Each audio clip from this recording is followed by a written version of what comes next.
so lo maya yo se fa ko pongo me na tu pu sa mo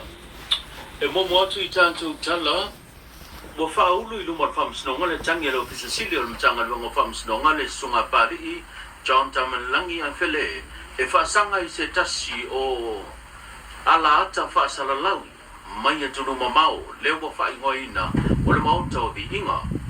o le nei tangi na fa wina fa ungo le nei ba yaso e fa sanga lea ini tua inga mani fa matalanga so ona lafo le fa bayama le fa maonia le o tua ia ia le pokalame po le fa unga ni ia le mtanga dwengo fa msnonga ile ngata o fa masinga o fa msnonga ma wolunga ai fa pe foi le mtanga dwengo fa msnonga fa pe foi le ofisili o le lau wa iluma nei o le mtanga dwengo le ma wo fa solo ia la to foi sai linga mala to foi suenga o lua inta upu leo wa papena na tang fia ele matanga duengo leo talu ona se e mai le fionga le ya tawa sambuelu wa famasanga leo to fia ka peneta la tote na te taita ina penate tawa vea to finga le o le komisina le matanga duengo leo a o ta vi ai le fasal la vino le ava no mo seisi na te tawa vea penate to fia ina e na te tawa vea le matanga duengo leo ile to finga komisina Peon Silfia,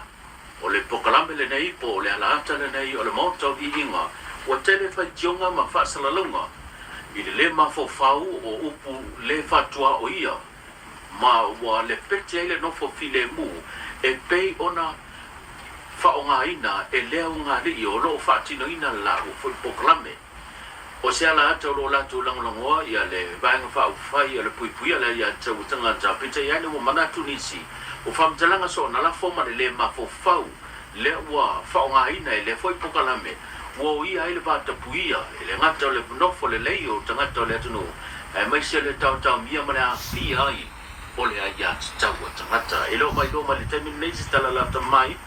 le tulanga o le afa nga solo ia ile tangi e pe ona fa watu le fionga ile ofisibio na matanga bengo fa snonga inisio tatu tala wa fa vitia